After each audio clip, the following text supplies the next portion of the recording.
Alors, est-ce que ce public espagnol a été meilleur que le public français? Ça, je ne sais pas, mais on peut dire qu'il a vraiment été phénoménal. Et bonjour à toutes et à tous, on se retrouve aujourd'hui pour mon récap de SmackDown du 13 mars 2025. Et comme d'habitude, n'hésitez pas à mettre un maximum de pouces vers le haut et à vous abonner, c'est le meilleur moyen de me soutenir. Le nouveau champion des États-Unis LA Knight ouvre ce SmackDown qui a lieu à Barcelone en Espagne dans une ambiance exceptionnelle. Il nous parle de son nouveau sac en tant que champion et nous dit que tout est rentré dans l'ordre maintenant qu'il a récupéré la ceinture des mains de Nakamura. Il est interrompu par Jimmy Uso, ce dernier est désespéré et le seul moyen de se frayer un chemin vers Mania, c'est de le défier pour le titre US. C'est alors que Solo Sikoa accompagné de Jacob Fatu et Tama Tonga vont les interrompre. Sikoa dit qu'il n'y a qu'un seul homme qui mérite une chance au titre US, c'est Jacob Fatu. Une bagarre va éclater entre ce beau monde et les babyface vont être rejoints par Braun Strowman. Nick Aldis va annoncer un match dans la foulée, un 3 contre 3 entre ces 6 hommes. Alors je n'ai pas grand chose à dire sur cette promo, on peut simplement dire, et on le redira tout au long de la soirée, quelle ambiance. On est du côté de Barcelone en Espagne et les prochaines semaines, tous les SmackDown et Raw vont être en Europe et ça clairement ça va être un gros changement. C'est génial, LA Knight reçoit une énorme pop et donc on va avoir ce match 3 contre 3.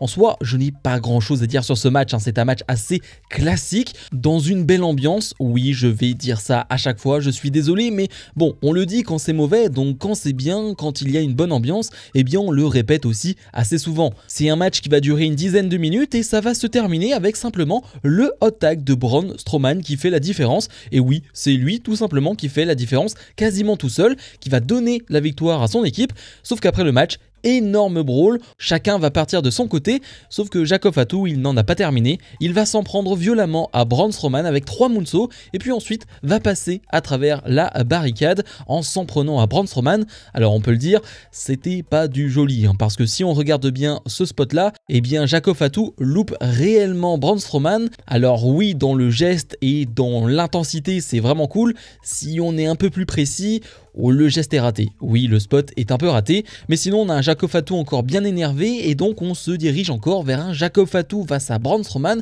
qu'on a déjà vu et revu en 1 contre 1, en 3 contre 3. Est-ce qu'on a encore envie de voir ça? Je sais pas, mais c'est clairement la direction qui semble être prise.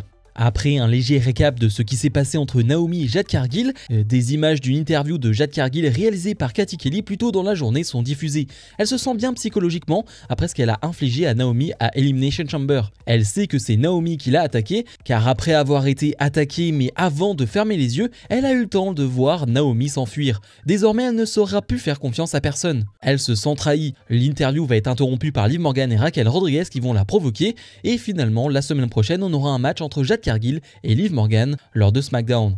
Alors j'ai plutôt bien aimé la promo de Jade Cargill dans cette interview, sobre, efficace, ça me plaît, mais j'aime beaucoup l'annonce surtout d'un Jade Cargill face à Liv Morgan. Elle en a besoin, Jade Cargill. Elle va possiblement et normalement affronter Naomi à Mania. Naomi, elle est en pleine forme, elle enchaîne les bonnes performances. Cargill, ça fait un moment qu'elle n'a pas combattu, elle n'a pas énormément combattu en solo à la WWE, elle a besoin de matchs en solo, donc c'est très cool. J'ai pas vraiment aimé l'intervention de Liv Morgan et Raquel Rodriguez. Liv Morgan, j'aime bien ce qu'elle fait sur le ring, mais en termes de personnage, moi je n'arrive pas. Ce rire de j'ai 12 ans et je suis une petite peste, je n'arrive pas, mais pas simplement en termes de personnage où je me dis je la déteste, non, juste ça ne m'intéresse pas, ça me plaît pas du tout, mais ça encore une fois c'est très personnel.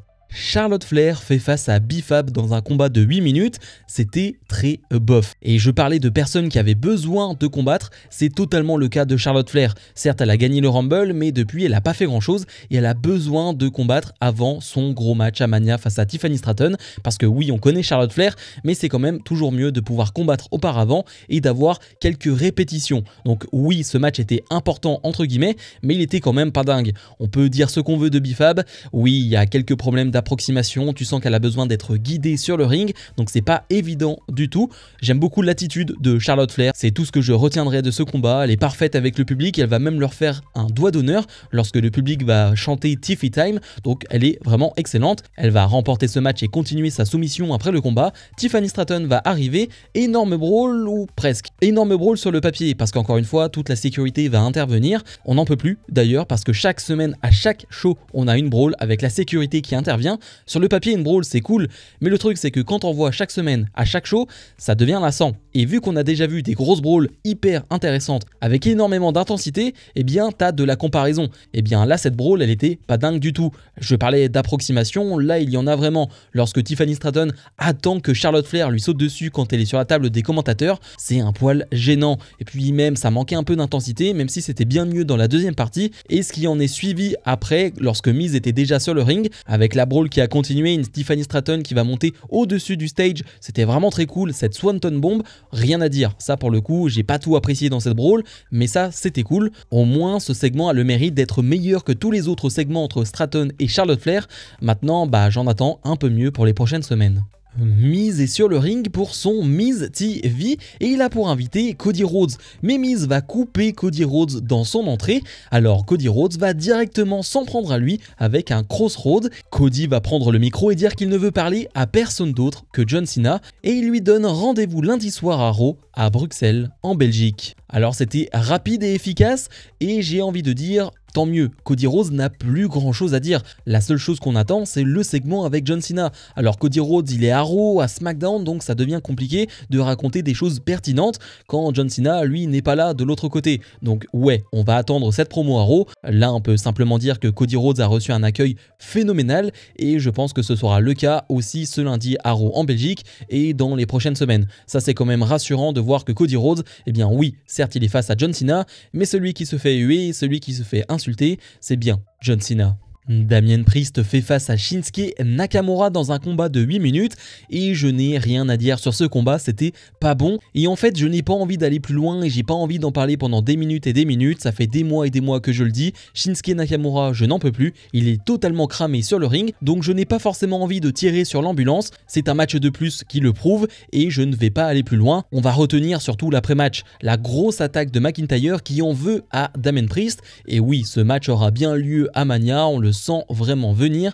Un Drew McIntyre qui va porter un Claymore, qui va mettre un énorme coup de pied sur le crâne à Damien Priest, qui va même lui parler, qui va lui dire que c'est un parasite, qu'il ne sert à rien, qui lui a brisé son rêve d'aller à Mania dans un gros combat. Bref, on a un bon Drew McIntyre, c'est tout ce que je retiendrai, mais McIntyre a vraiment été excellent sur ce segment. Randy Orton fait face à Carmelo Hayes dans un combat de 10 minutes.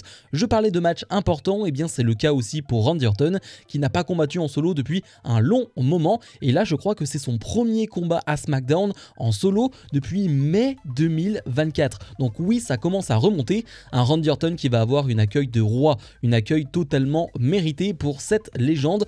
Les Espagnols l'aiment comme les Français d'ailleurs. Non, franchement, l'entrée est incroyable. Ça fait plaisir de voir ce thème d'entrée aussi chanté, voire même crié par certains. C'est un réel bonheur. Et le match en plus est vraiment très bon. Ce n'est pas la première fois que les deux s'affrontent, Melo et Randy Orton. Il y a une vraie alchimie entre les deux. Orton, il aime ce genre de gabarit. Lui qui est monstrueux physiquement, qui est grand, qui est géant, qui est massif. Ce genre de petit gabarit qui peut voltiger, ça lui plaît. Et là, clairement, ils vont se régaler. J'ai notamment en tête le Power Slam Out of Nowhere que va porter Randy Orton qui était sublimissime. Porter un Power Slam de cette manière-là, c'est tellement compliqué, mais lui, il y arrive. Donc c'est un vrai bon match. Orton va gagner le combat avec un RKO. Après le match, il veut serrer la main à Carmelo Hayes qui ne voulait pas lui serrer la main en tout début du match. Eh bien, il va encore refuser. Orton lui porte un RKO et veut partir encore une fois pour son pun kick, mais Kevin Owens va retirer Carmelo Hayes du ring. Une petite brawl entre KO et Orton va commencer, puis KO va s'en aller. Clairement, on utilise le pun kick qui ne va pas arriver maintenant. S'il arrive à un moment donné, ça sera seulement à WrestleMania. Ça n'aurait aucun intérêt de faire un pun kick avant Mania. Je pense que si Orton porte un pun kick à KO à Mania, le stade va totalement exploser. Ça va être génialissime.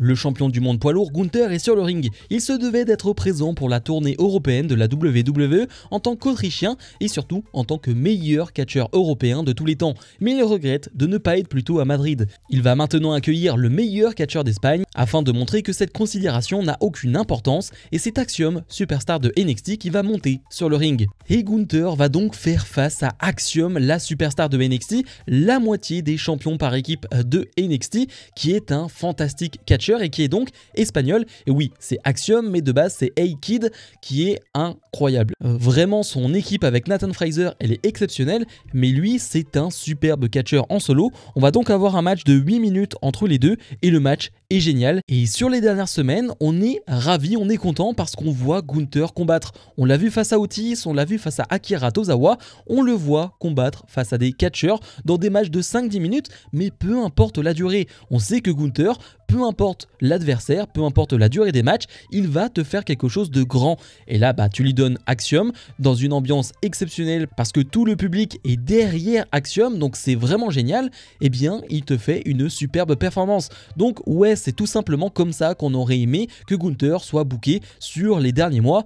Malheureusement, c'est que sur le dernier mois qu'ils font ça, et c'est bien dommage de le faire si tard alors qu'il risque de perdre son titre face à Jey Uso à Mania, mais on profite. On profite en tout cas de ces moments-là et je pense que Axiom lui a bien profité de ce moment-là, ça devait être incroyable et tellement émouvant pour lui. On va jouer avec un certain suspense même si on n'y croit pas une seule seconde lorsque Axiom arrive à porter un Frankensteiner puis son finish, mais ça ne fait que 2,99. Gunther va ensuite le détruire avec 2 powerbombs, une énorme clothesline pour remporter ce combat. Gunther va même continuer son attaque après le match et tout le public attendait Jey Uso.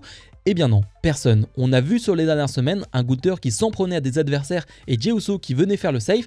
Et là, pas du tout. Jey Uso n'est pas présent, ce qui va vraiment agacer et rendre triste le public et ça peut se comprendre.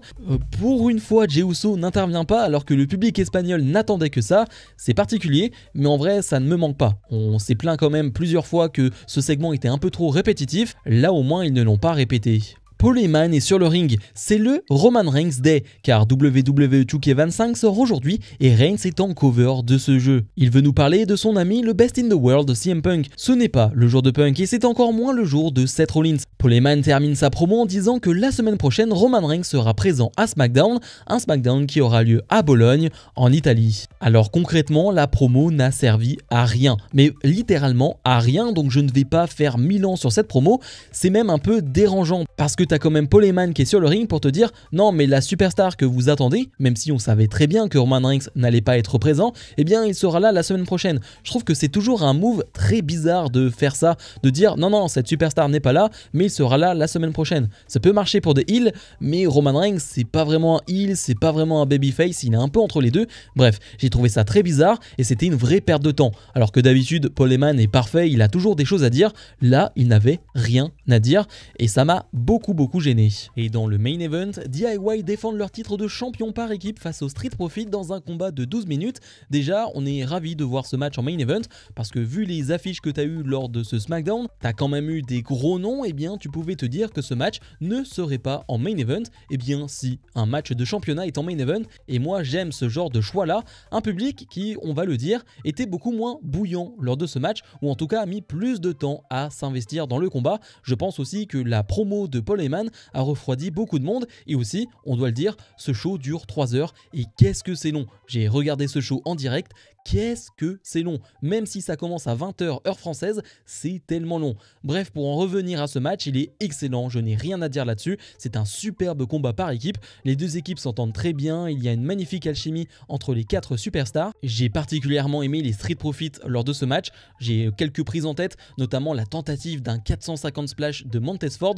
Je l'ai en tête parce que le 450 splash ne va pas passer, Ciampa va mettre les genoux, mais il était tellement beau, tellement fluide et rapide ce 450 splash que j'ai envie de le voir passer un jour. J'espère que Montez Ford le refera parce que c'était vraiment très beau. Mais même Angelo Dawkins, il est vraiment très bon dans ce match. Non, je n'ai pas grand chose à dire, c'est excellent. On va jouer sur un suspense, mais j'aurais aimé qu'on joue justement un peu plus avec un suspense parce que finalement, on va jouer sur l'incompréhension entre Ciampa et Gargano. Je crois que c'est Ciampa qui va mettre un mauvais coup à Gargano ou c'est l'inverse, je ne sais plus. Et les Street Profits vont en profiter pour remporter ce combat et devenir les nouveaux champions par équipe. Je crois que les commentateurs disent que cela fait 4 ans qu'ils n'avaient plus été champions. Ça me paraît un peu bizarre, mais en même temps, j'ai envie de les croire. Pourquoi pas? On en parle chaque semaine de cette division par équipe qui a énormément de grosses équipes, de grosses superstars de talent. Donc pourquoi pas? Honnêtement, peu importe qui est champion dans cette division, moi ça me va. Clairement, les Street Profits se sont comportés comme des babyface, donc affaire à suivre dans les prochaines semaines. Bilan de ce SmackDown, eh bien de mon côté on sera sur un 9 sur 10. Évidemment le public a joué énormément sur mon ressenti et on le dit chaque semaine, mais avoir un gros public, un public qui est intense, un public qui donne de la voix, oui ça améliore tes shows et ça a été totalement le cas, même si je trouve que ça fait partie des SmackDown hyper intéressants sur le papier. J'ai beaucoup de matchs que j'ai appréciés, je dois le dire, et des choses que j'ai moins appréciées, comme par exemple la promo de Paul Heyman. Je reviens dessus, mais oui, ça m'a pas mal dérangé. J'en ai pas parlé, mais on a eu 2 vidéos teasing de possibles arrivées prochainement. Clairement, on y voit Rey Fénix dans l'une et dans l'autre, est-ce qu'on pourrait y voir un certain Aleister Black? Possiblement. On en reparlera dans les prochaines semaines avec les prochains teasings, mais ça sent très bon cette histoire. Pour terminer, oui, le public a été phénoménal et j'utilise bien ce mot bien sûr, mais parce qu'on en a marre du public américain en grande partie, la plupart du temps. Et bien là encore une fois, le public européen montre que les patrons, c'est nous. Et oui, c'est nous qui mettons le plus d'ambiance. Et en plus, pas qu'un peu, c'est assez impressionnant ce qu'on est capable de faire. Donc je ne sais pas si le public espagnol a été meilleur que le français. Je dirais que non, mais je ne suis pas objectif. Mais en tout cas, ça a été un superbe public et on peut s'attendre à de grands publics dans les prochains jours et prochaines semaines avec cette tournée WWE en Europe. Comme d'habitude, je vous invite à mettre un maximum de pouces vers le haut, à vous abonner et nous on se retrouve la semaine prochaine pour d'autres vidéos. Salut!